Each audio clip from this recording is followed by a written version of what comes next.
Hi class, picking up where we left off with the rise of the Greek city-state being dependent on the geography of Greece, but also having, while differences, also many similarities. In every city-state, citizenship was very important.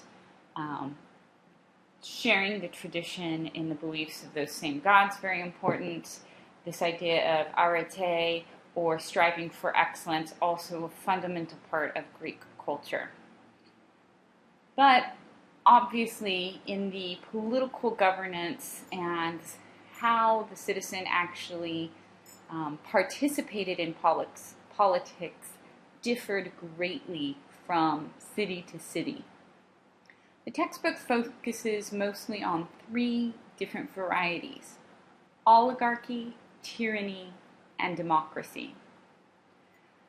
We use Sparta as the greater example for oligarchy. You can think of oligarchy as having a kind of aristocracy, having a nobles or elites in charge making decisions. There's usually more than one person who is therefore in charge of making the decisions and controlling political power or authority, but the power and authority is not shared with everyone in the community. So in the case of Sparta, there would have been two kings who would have risen up in this warrior society based on their skills as a general. So they would have served as generals first and foremost, and then secondly as heads of states for religious purposes. Remember, consulting the oracles or doing obedience and dedication to the gods was fundamental to Greek culture and way of life. The kings would have had a council of 28 elders over the age of 60, which to me is totally amazing because usually life expectancy in these early societies is closer to 30 or 40 years of age. In order to have a council where you didn't even enter into that council until you were at least 60 years of age means that Greeks tended to have a longer lifespan than many other early civilizations. Then there would have been 5 elected ephors who made policy and enforced rules, and rules were strictly enforced, building that Spartan communal life and perpetuating the values of the warrior class and class distinction between their slaves, the helots, was fundamental to the city-state and to their identity. Obviously, I show here part of Hollywood's rendition of this society in the recent movies on 300. As realistic as they may or may not be, it can give you a sense that focus that was spent on building up all the community for one singular purpose. And that was again because of the helots. The economy of Sparta depended solely on the labor of their slaves. So unlike in other civilizations where, yes, slaves were a part of the workforce, but not necessarily the only component of the workforce, in Sparta they had created it so that the helots did everything for them. And therefore, they could dedicate all of their time and energy to fighting. In this way, they had to come up with different methods to dominate the helots, including subjecting them to violence, beatings, public humiliation, and of course, if all else fails, just declare war on them every single year. Plus, that keeps you ready and in good fighting shape, right? The communal life helped build these values into the citizens of the city-states. Male citizens would devote themselves completely to preparing for war and would leave their home as early as the age of 7 and stay living in barracks until roughly the age of 30. Even after they were married, they would continue to live in barracks. Again, this was strict discipline and harsh punishments to teach these men the necessities they would need to be hardcore fighters. And living in the barracks also helps them develop a loyalty to one another. You want to make sure that the person next to you has your back when you go into battle. So growing up alongside them and having that unit, your barracks community, being your first and foremost loyalty over, say, your family back in your house or your wife, is going to be fundamental to being successful in the battle. Women, it's often noted, Spartan women usually had a bit more freedom and independence because of the structure of gender roles. Also, in order to be fit biologically to have healthier children, they often, Spartans felt that keeping them physically fit and exercising almost, not as much as the men, but to a certain extent still being able to exercise in public was fundamental to their physical health. Very different from life for women in Athens. Again, going down to just the nature of this city-state. And Sparta is one of the unique city-states to have this type of structure and focus. And it's a real focus. But you have to also think about the role women would have had to play. Their husbands would have been gone from them, not just in battle, but even just living in the barracks or out training the next set of youth to grow up to be warriors. And with such a warrior-like society, it still amazes me even more so that anyone would live to the age of 60. Just the odds, again, is likely that many men would die in battle. Just some cartoon humor. In fact, many Greeks kind of idolized or were completely fascinated by Spartan women because of their physical fitness. It wasn't even just Spartans who practiced, leaving children out if they were sickly or exposed to die. Many Greek societies did that. Again, the costs of trying to raise children could be quite hard to bear for some communities. But obviously with the emphasis in Spartan society on fitness, they were usually the ones tagged with that kind of stigma.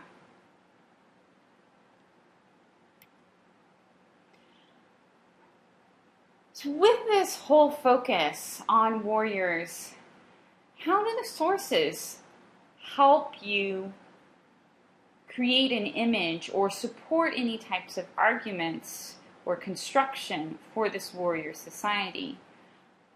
For instance, Tritaeus of Sparta writes about the values and conduct of Spartan warriors. But what exactly does he say? What are some of his highlights and focus? Does he call out on specific types of age groups to participate? Does he build on those communal values? Does he mention the gender expectations? How does he describe the warriors who did not live up to those expectations? If you weren't a great warrior, if you did not exhibit first and foremost loyalty to your barracks partner, to Sparta, the city-state, if you weren't in your most excellent form and weren't able to win the battle, what consequences did you suffer within Spartan society?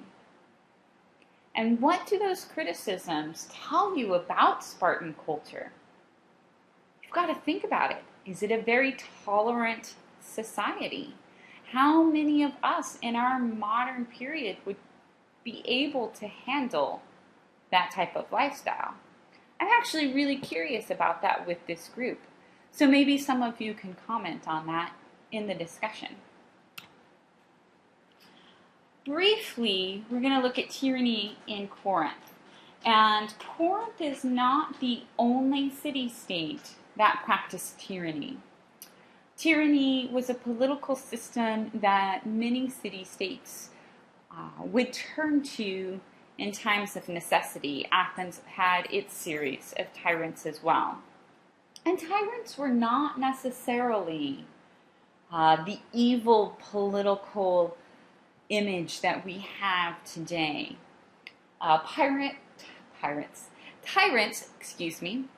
could actually provide very well for their community, for their city-state. They would sometimes take into consideration seriously the needs of the lower classes. The textbook says specifically for their political support, but in the end, it still had the same effect of making those lower classes at least feel a part of the community, even though they were supporting a single ruler.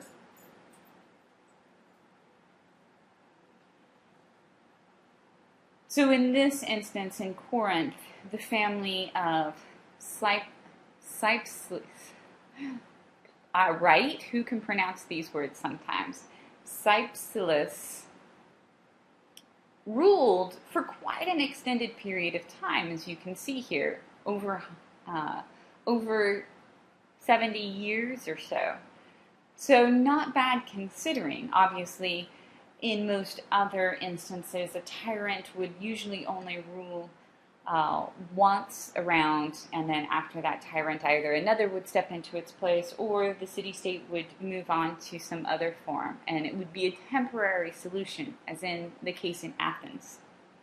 In this instance, it was passed down from one to another, from father to son.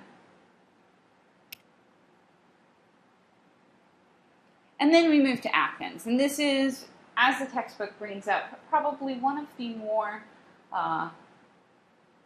fundamental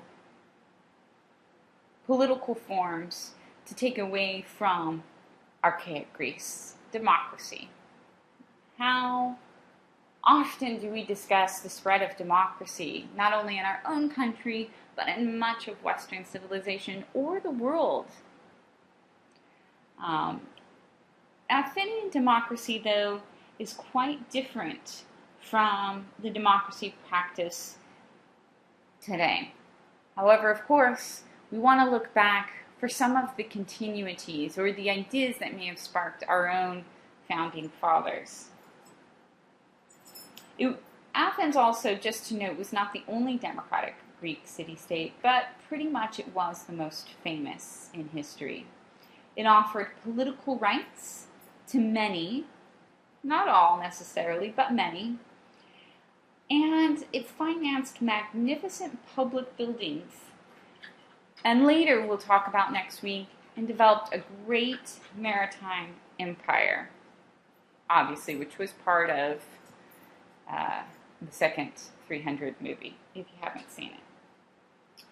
Athens also developed a strong middle class and a growing population. Democratic unity developed alongside prosperity, and Athens created an assembly where all free-born male citizens could debate. However, you usually had to have a certain amount of money in order to hold political office. Draco, in 621, during an economic crisis, was appointed to reform the laws. He had such a harsh regime. His laws are known as pretty much one punishment: death. To him, this was a reform. It was equal punishment, right? No one would be treated differently. The rich could not get off by paying fines, where the poor would have to suffer more. So in his mind, it seemed more egalitarian.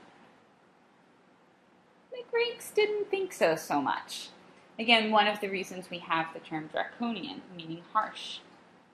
Solon, on the other hand, a war hero from in 594, was appointed an emergency official, and he really went in and reformed some of the laws in Athens, striving for more equality. In fact, he ended debt slavery. So early civilizations, slaves were usually war captives or someone who had to sell themselves into debt or slavery to pay off their debts. So he ended that aspect of slavery. He also eliminated inherited aristocracy, and that all those upper class elites had to get to their status by their wealth. It wasn't something they were entitled to. So if someone had fallen on hard times, they could actually have social mobility in the downward.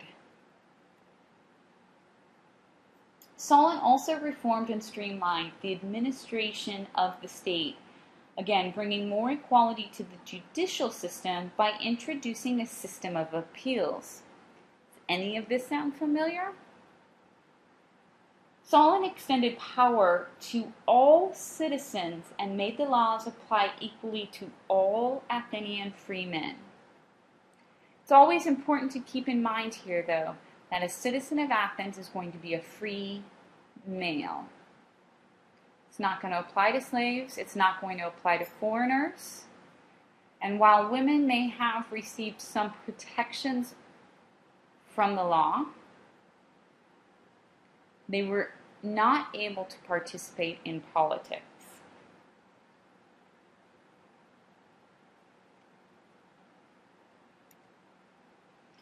Again, looking back at the documents that you had to read for this week, think about what Solon says about democracy and the citizen. What does he say the relationship of that individual to the community is?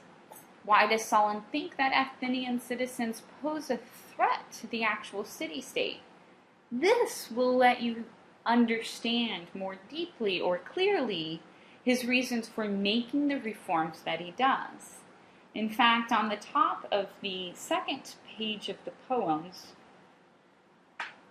he goes off about this idea of wealth and devotion to money, which you can see played out in his trying to eliminate that hierarchy or aristocratic birthright to status. So what message does Solon seek to convey to Athenian citizens in his poem? If this was read in public to Greeks, to Athenian citizens, what's his purpose? What's his argument here? Who is he trying to convince, and what is he trying to convince them to do? And then think back on what his reforms were for Athens. All right, I'm going to leave you with this last question, which is the question for the week. And of course, is going to be part of the discussion thread. What were the main differences among the various forms of government in the Greek city-states? And in your answer, I really want you to consider two things. One, how do the sources help support your answer? Obviously, the sources only address two city-states, and that's fine to focus your answer on those two. Secondly, to consider, again, what role geography may have played in the development of these differences.